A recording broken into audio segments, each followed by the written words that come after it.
It was a sweltering spring afternoon in Cairo, 1973. The air, thick with the scent of spices and exhaust fumes, shimmered over the chaotic labyrinth of Khan el-Khalili, a marketplace where history was traded alongside trinkets, often with dubious provenance. In a dimly lit back room, far from the tourist bustle, an antiquity dealer, his face etched with the secrets of 1,000 years, unveiled a discovery that would quietly ignite a theological earthquake. From beneath layers of dust and tattered cloth, he produced a small leather-bound codex, its Coptic binding cracked and worn, yet holding an almost magnetic presence. Its pages, brittle and papyrus-thin, were a silent testament to a world long vanished, to voices intentionally sidelined. For centuries, the accepted narrative of early Christianity had been meticulously guarded, its boundaries defined by powerful institutions. But here, in this forgotten corner of the world, was an object that hinted at foundational truths not merely forgotten, but actively suppressed, a hidden scripture condemned as heresy, now resurfacing from the sands of time. This wasn't merely another ancient text.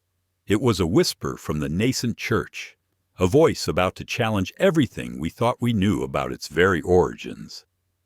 The codex itself was a marvel of ancient craftsmanship and devastating fragility. Roughly the size of a modern paperback, its cover was a dark, almost black leather, meticulously stitched, now dry and flaking at the edges. Inside, the papyrus leaves, bound together with a thread long since disintegrated in places, were a pale, creamy yellow, covered in elegant, unadorned Coptic script. Each character, penned by an anonymous scribe some 17 centuries prior, seemed to vibrate with a silent intensity.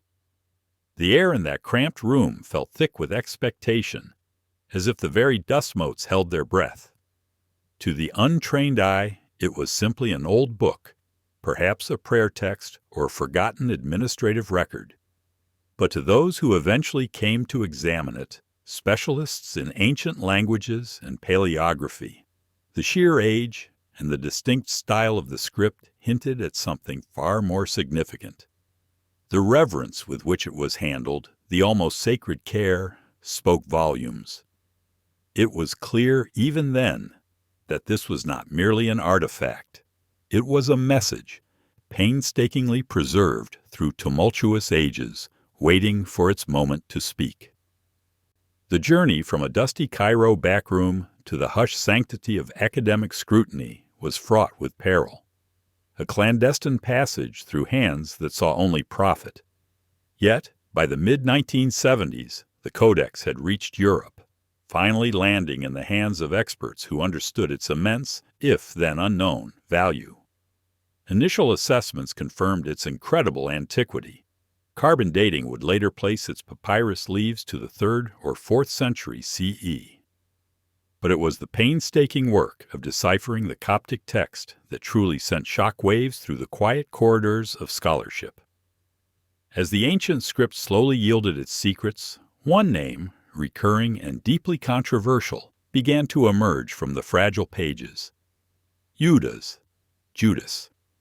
The initial revelation was met with a mixture of awe and outright disbelief. Could this be the Gospel of Judas? A text long dismissed by early church fathers like Irenaeus as a Gnostic fabrication, a heresy condemned to oblivion? The very idea was revolutionary, threatening to unravel millennia of meticulously constructed doctrine. The implications were immediate and profound. If this was indeed the Gospel of Judas, it meant a voice from the nascent Christian movement, a perspective deliberately silenced, had now returned. For centuries, the name Judas Iscariot has been synonymous with ultimate betrayal, a figure vilified, a narrative cemented in the bedrock of Christian faith. Yet, the premise of a Gospel of Judas itself suggested an alternative, a narrative where the betrayer might be something far more complex, perhaps even a hero in a hidden cosmic drama. What truths had been buried alongside this text? What understanding of Jesus? His disciples and the very foundations of the church had been actively suppressed, deemed too dangerous to exist. The meticulous conservation and translation efforts would later confirm its identity, bringing this cursed text back from oblivion. But the question remained, stark and undeniable. If Judas was not the betrayer we thought we knew, what else about our accepted history of faith might be profoundly, tragically wrong? The 3rd and 4th centuries CE were a crucible, a turbulent era where the foundations of Western civilization were being violently reforged. The vast Roman Empire, stretching from the Scottish Highlands to the scorching deserts of North Africa, was not merely a political entity. It was a sprawling tapestry of cultures, philosophies, and religions, all vying for influence.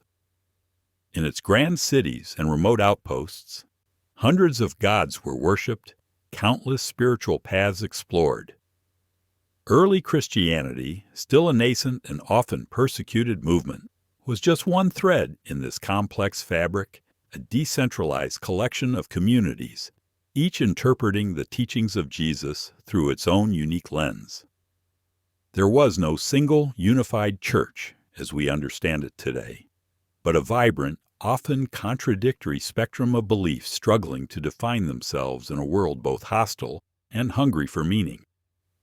It was an intellectual Wild West, where theological boundaries were fluid, and the very identity of a new faith was fiercely contested. Within this spiritual ferment, a sophisticated and deeply spiritual movement known as Gnosticism flourished. Far from a fringe cult, Gnosticism was a diverse collection of philosophical and religious systems. Deeply embedded in the intellectual currents of the time, Gnostics believed in achieving salvation not through faith alone, but through gnosis, a secret divine knowledge, often revealed through mystical experience or hidden scriptures. They posited a complex cosmology, often viewing the material world as a flawed creation of a lesser, ignorant deity, distinct from the true, transcendent God. For many, Gnosticism offered a profound sense of spiritual liberation, a radical reinterpretation of Jesus' message that resonated deeply with those seeking a more mystical, less institutional path. These were not unsophisticated believers. Gnostic thinkers were often highly educated, their writings intricate and challenging, presenting a formidable alternative vision of Christianity. But this diversity was not destined to last. As Christianity gained adherents, powerful figures began to emerge, advocating for uniformity, structure, and a singular authoritative interpretation of Jesus' legacy. One such figure was Irenaeus, Bishop of Lyon, a tireless polemicist of the late 2nd century. Irenaeus, profoundly disturbed by what he perceived as the chaotic and dangerous proliferation of Gnostic teachings, dedicated his life to combating them. He systematically identified, condemned, and ridiculed Gnostic texts, including, famously, a Gospel of Judas, dismissing them as fabrications, bottomless pits of madness. His monumental work, Against Heresies, laid the groundwork for what would become the Great Church, a unified body with a single doctrine, a defined canon of Scripture, and a hierarchical structure. This was not merely a theological debate. It was a battle for control, for the very soul of a burgeoning faith, with profound political implications. The battle for the narrative was, at its heart, a battle for the written word. In an age where literacy was a powerful tool and texts were laboriously copied by hand, the ability to define what constituted sacred scripture was an immense power. The process of canonization, the selection of which gospels, epistles, and apocalyptic visions would be deemed divinely inspired, was inherently a process of exclusion. For every text that made it into the emerging New Testament, dozens, perhaps hundreds, were rejected, labeled as apocryphal, heretical, or simply untrue. These forgotten writings, like the Gospel of Judas, were not just set aside. They were actively suppressed, their destruction often encouraged or even mandated. To control the text was to control the past, the present, and the future of belief, shaping what generations would know and understand about their faith's origins. It is no coincidence that the Gospel of Judas, alongside other Gnostic texts, found its resting place in Egypt. This ancient land, with its rich traditions of mysticism and its complex religious history, proved fertile ground for diverse Christian expressions. While the theological centers of Rome, Antioch, and Constantinople increasingly consolidated doctrine, Egypt, particularly its upper regions, remained a haven for communities seeking alternative spiritual paths. Its relative geographical isolation, combined with a strong literate monastic tradition, allowed for the preservation of texts that might have been destroyed elsewhere. The dry sands and stable climate became an unwitting guardian, protecting these forbidden scriptures from the ravages of time and the zealous hands of those who sought their erasure. Here, in the quiet solitude of the desert, voices intentionally sidelined found a place to endure, waiting for their moment to speak again. As the 3rd and 4th centuries progressed, the collision of religion and politics intensified dramatically. The Roman Empire, once a persecutor of Christians, began its slow, momentous shift towards embracing the very faith it had once sought to crush. Emperor Constantine's conversion and the Edict of Milan in 313 CE marked a turning point, culminating in Christianity becoming the state religion. This alliance between imperial power and the institutional church created an unprecedented drive for doctrinal uniformity. A unified faith was seen as a cornerstone of a stable empire. Dissenting theological views, once merely heresies, now risked becoming acts of political defiance. The councils convened by emperors, such as the Council of Nicaea in 325 CE, were not just theological debates. They were exercises in power, solidifying orthodox doctrine and marginalizing, often violently, those who held alternative beliefs. This era saw the systematic silencing of dissenting voices on an unprecedented scale. Early church fathers, bishops, and imperial decrees combined forces to eradicate what they deemed false teachings. Libraries were purged, texts were burned, and those who continued to adhere to forbidden doctrines faced excommunication, persecution, and even death. The intellectual landscape of early Christianity, once a vibrant forest of diverse thought, was deliberately pruned, its wild growth systematically cut back to cultivate a single, robust tree. The men who shaped the accepted narrative were also the men who actively suppressed alternative viewpoints, ensuring that their interpretation of history and theology would become the dominant, indeed, the only one. This wasn't a passive forgetting. It was an active, intentional act of historical revisionism, driven by the desire for ideological purity and institutional power. The survival of the Gospel of Judas, therefore, is nothing short of miraculous. It is a whisper from a world deliberately silenced, a testament to the fragility of knowledge and the enduring power of hidden truths.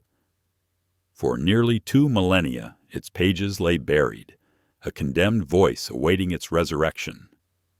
A silent challenge to the carefully constructed narrative of Christian origins.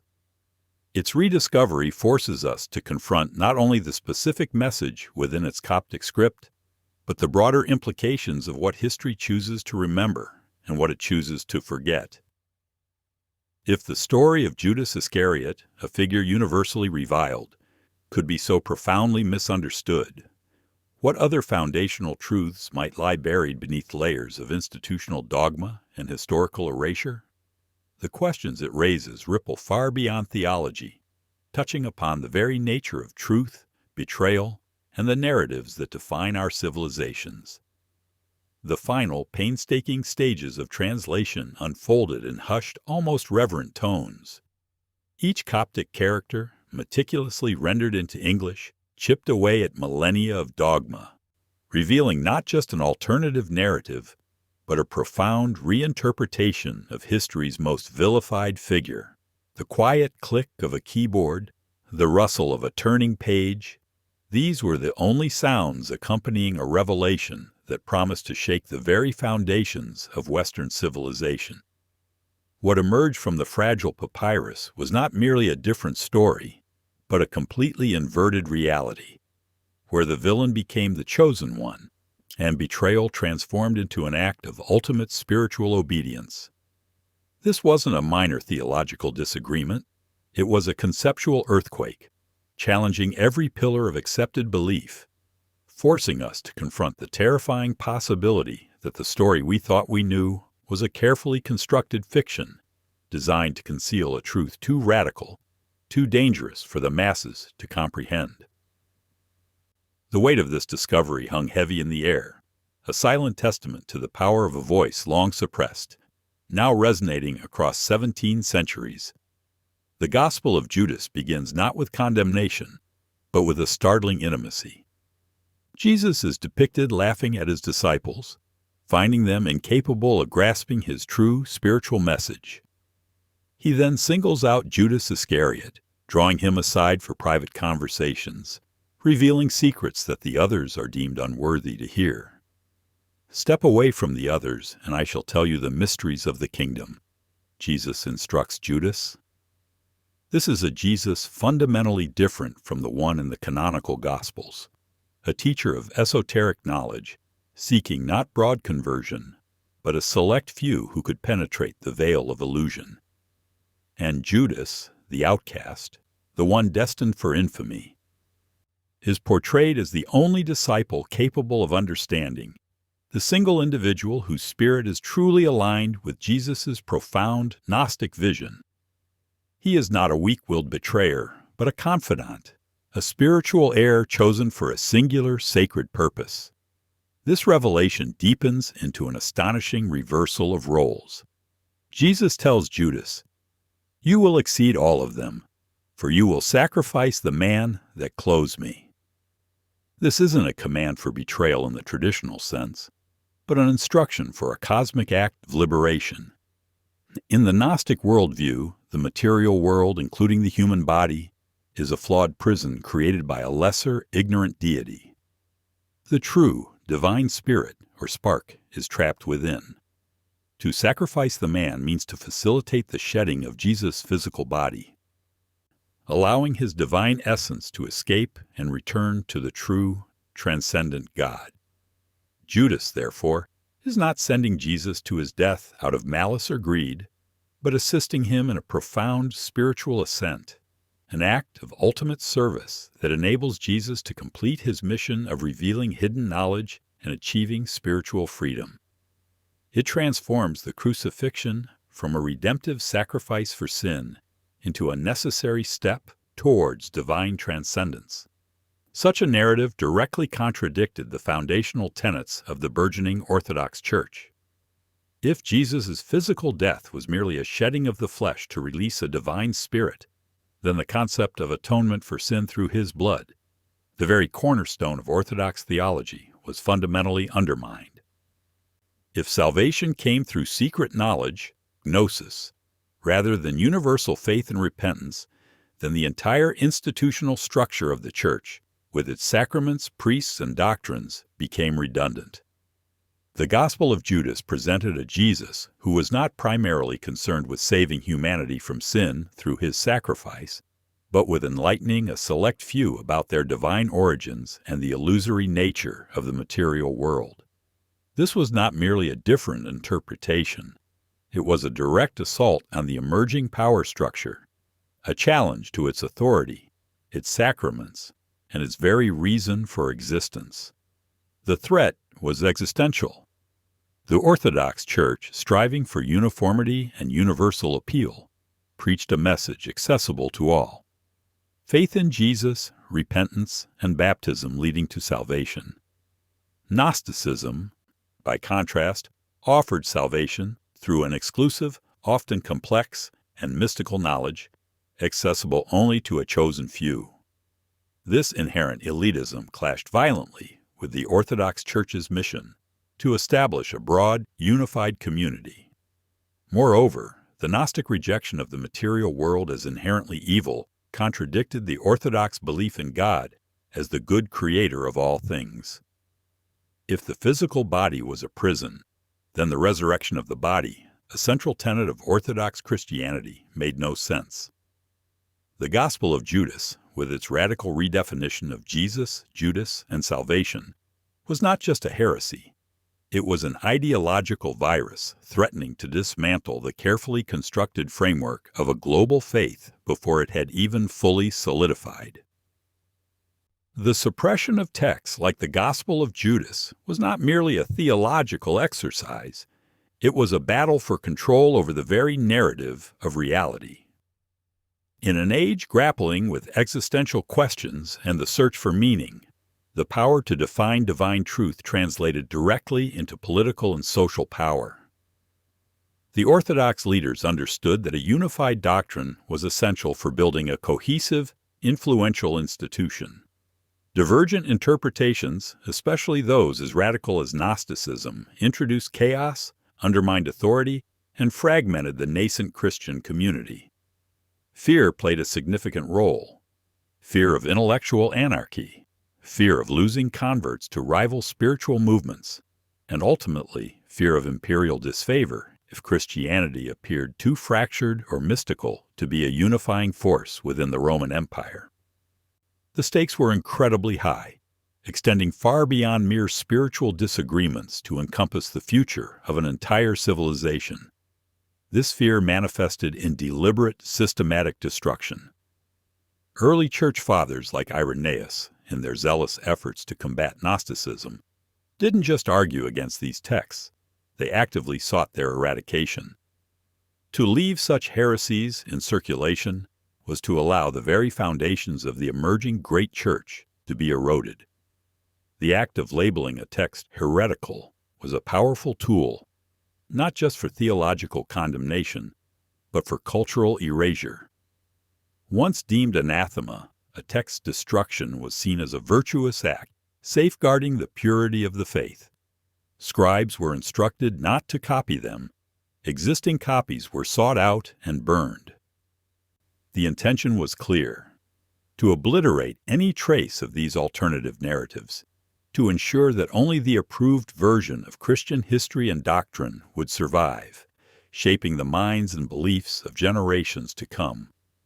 The discovery of the Gospel of Judas, therefore, is a profound testament to the resilience of suppressed knowledge. It is a voice that refused to be silenced, a truth that defied intentional erasure. For nearly 2 millennia, this codex lay buried, a silent accusation against the victors of history, a whispered challenge to the accepted narrative. Its reemergence forces us to confront the mechanisms of power and control that shape our understanding of the past. It begs the question: how many other foundational truths have been deliberately hidden, burned, or discredited in the name of orthodoxy, stability, or institutional power? The fragility of its papyrus pages belies the immense weight of the questions it carries, questions that ripple beyond theology into the very nature of historical inquiry and the construction of human belief systems. The implications extend far beyond the specific figure of Judas Iscariot.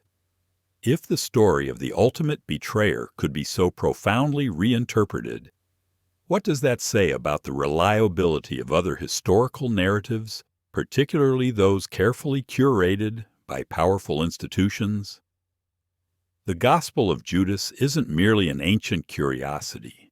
It is a potent symbol of the lost chapters of human history, the voices intentionally sidelined, the perspectives deemed too dangerous to exist.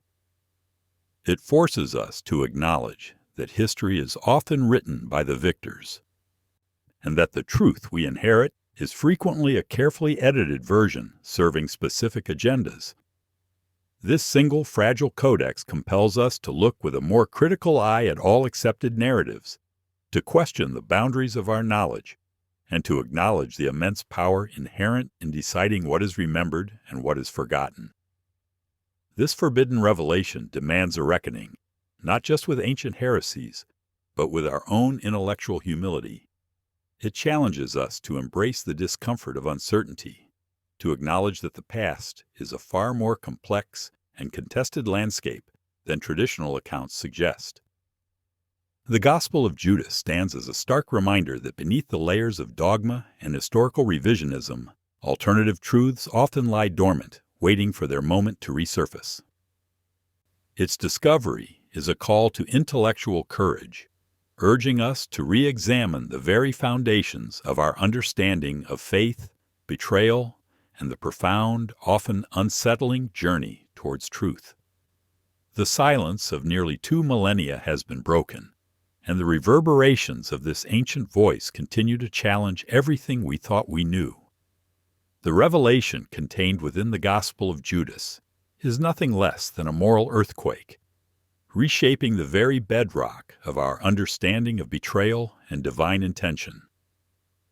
For millennia, Judas Iscariot has been the archetypal villain, his name a byword for treachery, his act the ultimate sin of avarice and deceit. But this text strips away that simplistic condemnation, presenting him instead as a singular figure, burdened with a sacred, almost unbearable task. If Judas was not a betrayer driven by greed, but a chosen confidant acting in obedience to a higher spiritual purpose, then the entire moral framework of his story collapses.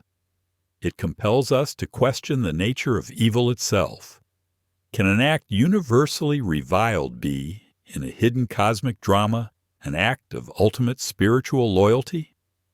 This challenges our comfortable binaries, forcing a difficult contemplation on free will versus divine orchestration, and the terrifying possibility that our heroes and villains might merely be players in a script we've only partially understood. Spiritually, the impact is even more profound, striking at the core of Orthodox Christian theology. If Jesus' instruction to Judas was to sacrifice the man that clothes me, facilitating the liberation of his divine spirit from a flawed material body, then the traditional understanding of the crucifixion as a redemptive sacrifice for humanity's sins is fundamentally undermined. This Gnostic interpretation shifts the focus from universal atonement through blood to individual enlightenment through gnosis, secret knowledge. It implies a Jesus who sought not to save the world from sin, but to awaken a select few to their own divine spark, trapped in a material prison. The concept of salvation becomes an internal intellectual journey rather than an external act of faith, challenging centuries of doctrinal emphasis on sacraments, communal worship, and an institutional path to grace. Historically, the Gospel of Judas exposes the deliberate act of narrative construction that defined early Christianity. It serves as a stark reminder that the great church did not emerge organically as a monolithic entity, but was forged in a crucible of fierce theological battles, where alternative voices were not merely outdebated, but actively, violently suppressed. The very existence of this codex, buried for so long, attests to the victor's power to curate history, to decide which truths would be preserved and which would be condemned to oblivion. Scholars now speak of canonical violence, the intellectual and cultural erasure inherent in the process of defining orthodoxy. This wasn't merely a theological disagreement. It was a struggle for institutional power, for control over the minds and souls of millions, and the ultimate legacy of Jesus himself. The implications ripple beyond ancient theology, forcing us to confront the very nature of truth and how narratives are constructed in any era. If a story as central and universally accepted as that of Judas Iscariot could be so profoundly reinterpreted by an unearthed text, what does this suggest about the reliability of all historical accounts, particularly those curated by powerful institutions? It prompts a radical skepticism, urging us to look beyond official histories and to seek out the marginalized voices, the suppressed archives, and the forgotten perspectives. This isn't about discrediting faith itself, but about understanding the human element in its formation, the power dynamics, and the conscious choices made to shape what generations would come to believe as immutable truth. Drawing parallels across history. The suppression of the Gospel of Judas is not an isolated incident, but echoes a recurring pattern in human civilization. From the burning of the Library of Alexandria to the destruction of indigenous spiritual texts by colonial powers, or even the modern-day efforts to control information, the impulse to silence dissenting narratives remains a potent force. Expert ethnologists and historians observe how dominant cultures consistently attempt to homogenize belief systems, fearing the fragmentation that diverse interpretations might bring. This codex is a potent symbol for all lost chapters: the wisdom traditions, the scientific discoveries, the political narratives that have been intentionally hidden or destroyed because they challenge the prevailing orthodoxy, serving as a powerful reminder of the fragility of knowledge and the enduring human quest for control. The Gospel of Judas profoundly reshapes humanity's view of the divine, presenting a God far more complex and perhaps less overtly interventionist than the traditional Judeo-Christian creator. In the Gnostic cosmology, the material world is not the perfect creation of an omnipotent, benevolent God, but often a flawed, even accidental, byproduct of a lesser, ignorant deity. The true God, the ultimate divine source, is transcendent, accessible not through earthly rituals or universal commandments, but through an inner, intuitive understanding, the gnosis. This perspective challenges the notion of a God deeply concerned with human affairs in a conventional sense, instead proposing a divine reality that beckons individuals towards a mystical, personal awakening. It invites us to consider a universe where the sacred is not simply found in grand narratives, but in the hidden depths of esoteric wisdom. For the individual believer, the discovery presents an immense spiritual challenge and opportunity. If salvation lies in secret knowledge rather than universal faith, does this make spiritual enlightenment an elitist pursuit? Or does it instead call for a deeper, more personal, and intellectually rigorous quest for understanding, moving beyond inherited dogma? It forces a reckoning with personal spiritual authority versus institutional authority. The Gospel of Judas asks us to consider whether true spiritual maturity involves embracing ambiguity, questioning received wisdom, and embarking on an internal journey to uncover our own divine spark rather than relying solely on external pronouncements. It's a call to intellectual courage, urging a reevaluation of what it truly means to be a spiritual seeker.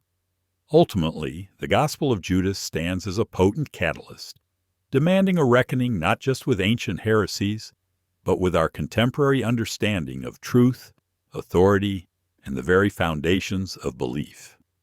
It compels us to embrace the discomfort of uncertainty, to acknowledge that the past is a far more complex and contested landscape than traditional accounts suggest. This fragile codex is not merely an archaeological marvel. It is a philosophical provocation, a silent witness to the power of suppression, and a vibrant testament to the resilience of hidden truths. Its reemergence is an ongoing challenge, urging us to question, to seek, and to understand that the story we thought we knew might be just one thread in a much larger, more intricate tapestry of human and divine experience. The reverberations of the Gospel of Judas, unearthed from its ancient tomb, extend far beyond the dusty corridors of academia and the hushed debates of theologians. In our hyper-connected, information-saturated world, its rediscovery serves as a profound catalyst, forcing a reckoning with the very foundations of faith and historical narrative that continue to shape billions of lives.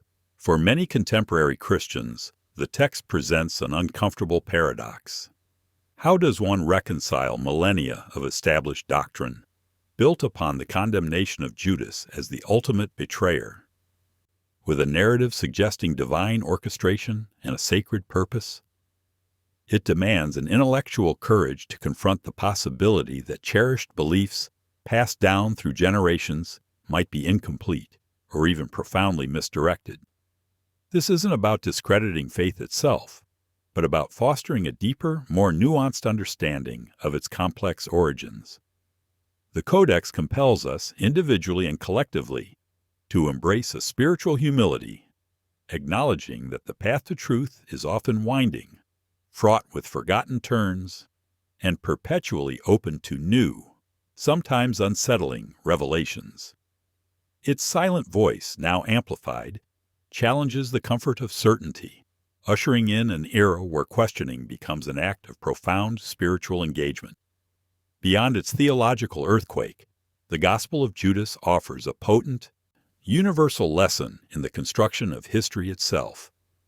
It stands as a stark, fragile monument to the fact that truth is often a meticulously curated narrative, sculpted by power, ideology, and the deliberate choices of those who emerge victorious from intellectual and political battles. This isn't just about ancient heresies. It's a chilling reminder that the stories we inherit, the foundational myths of our civilizations, are frequently edited versions designed to serve specific agendas and maintain institutional control. The Codex forces us to confront the uncomfortable reality of canonical violence, the systematic erasure of dissenting voices, not just in religion, but in every domain where power seeks uniformity. It compels a radical skepticism, urging us to look with a more critical eye at all accepted narratives, to question the boundaries of our knowledge, and to acknowledge the immense power inherent in deciding what is remembered and what is deliberately forgotten. In an age of information overload and competing truths, this ancient text is a timeless call to intellectual vigilance, demanding that we constantly seek out the marginalized voices and the suppressed archives.